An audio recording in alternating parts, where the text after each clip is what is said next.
declaring millions as their running costs. How do you feel this represents Nigeria on the international stage, or on the international stage right now? How do you feel we're being represented by our leaders internationally? Very, very shameful. We shouldn't be talking about buying jets today with the level of poverty. We can't be poverty capital of the world and be buying jets. We can't be poverty capital of the world and be buying jets. P2B slams Bola Tinubu. Good morning, good afternoon, good evening everyone. Depending on wherever you're watching us from, you are welcome to BMS channel. One thing I love at Mr. P2B is this: he always speaks truth to power at any given opportunity. I know in the camp of the Amados, they will be like, P2B is a stubborn human being. Despite all the attack they are doing to him, yet this man never give up. But before we dive into that news, Bola Tinubu has really told Nigerians that those who buy political power will never use it for the good of the people. Nigerians are complaining about hardship, bad governance. Now, Bola Tinubu has increased the Nigerian passport with 43%. The federal government has given approval to the Nigerian Immigration Service to increase the fees for Nigerian passport by 43%. Channels Television is reporting this. Here is the full gist. Federal government approves an upward review of Nigerian passport fee to ensure quality and integrity. As part of its effort to maintain the quality and integrity of the Nigerian standard passport, the federal government has approved an upward review of the fees from the passport effective from 1st September 2024.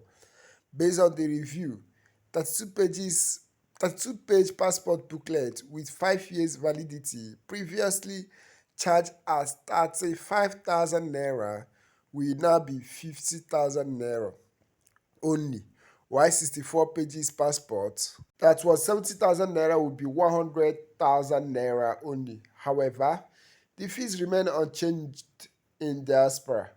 While the Nigerian Immigration Service regrets any inconveniences this increase might cause prospective applicants, it assures Nigeria of unwavering commitment to transparency and quality service delivery at all times.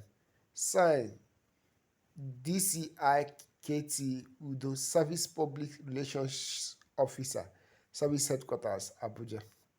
That's it. Bola Tinubu, now you do this one. Well done, no. Declaring millions as their running costs. How do you feel this represents Nigeria on the international stage, or on the international stage right now? How do you feel we're being represented by our leaders internationally? Very, very shameful. We shouldn't be talking about buying jets today with the level of poverty. We can't be poverty capital of the world and be buying jets. It shouldn't be. Even when I'm still questioning, how much was the cost? We said we're replacing the old one. What is the age of the new one? Why did we need to replace the old one? What is it, if I'm wrong with it? For me, that shouldn't be. Every penny today should be directed about pulling people out of poverty, in health, in education, because this is where we are lacking. These are development trajectories where we are lacking when compared with similar countries that we are supposed to be at par with. We are low in human development, in education. Our health is worsening every day, where we've even overtaken India in infant mortality. Despite the fact that people are hungry. They don't know where the next meal will come from. So every penny should be directed to that. And that's what I hear everywhere. I've been speaking to people from other countries who are talking, listening to the Prime Minister of Kosovo speak this morning in a meeting, listening to former Prime Minister of Denmark speak. Everybody is talking about the people, and the ordinary people. And you could see what I'm telling you about ordinary people where chairman of DNC is a son of a single mom who was brought up by the grandparents. Similar to Obama. Everything. So we want to create a society where a child of nobody who rise up due to productivity and be somebody, where people's talent and hard work will match up their opportunity in life. Candidate for the Labour Party in the 2023 general elections in Nigeria, and I believe that you are here on invitation, sir. Yes, I'm here on invitation of the National Democratic Institute. They usually, every 4 years since 1984, alongside the convention, invite international leaders across the globe.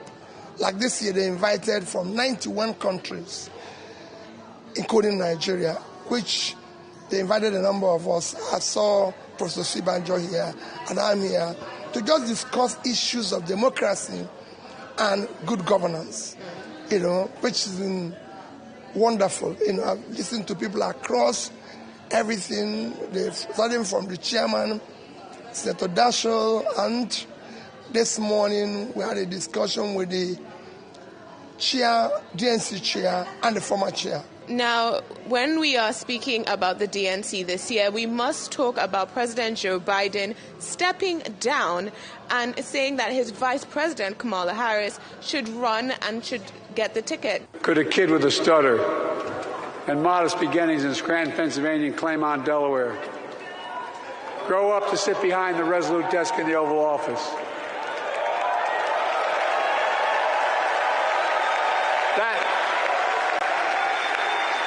That's because America is and always has been a nation of possibilities.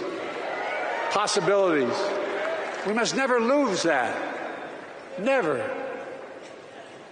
Kamala and Tim understand that this nation must continue to be a place of possibilities. Last night he stood up and he said that he loves his job and he loves his position, but he loves his country more. Do you believe that this shows a selflessness that we do not often see in Nigerian politics? For me, it was the ultimate sacrifice. For him to say, I love my job, but I love the country more. So I have to step down so that somebody who is more energetic and younger can do it. That's all he described yesterday. And again, I'm so impressed with Hillary Clinton, who was an aspirant alongside Obama, lost to Obama, was a candidate in 2016, and now coming back to support somebody who is younger, more energetic and everything. This is what we are not seeing in our country. And most importantly, all this convention and discussion have been about the people. This is what we're not doing in Nigeria. It's been about the people, the common people, the poor people, the average American. It is not about me and everything.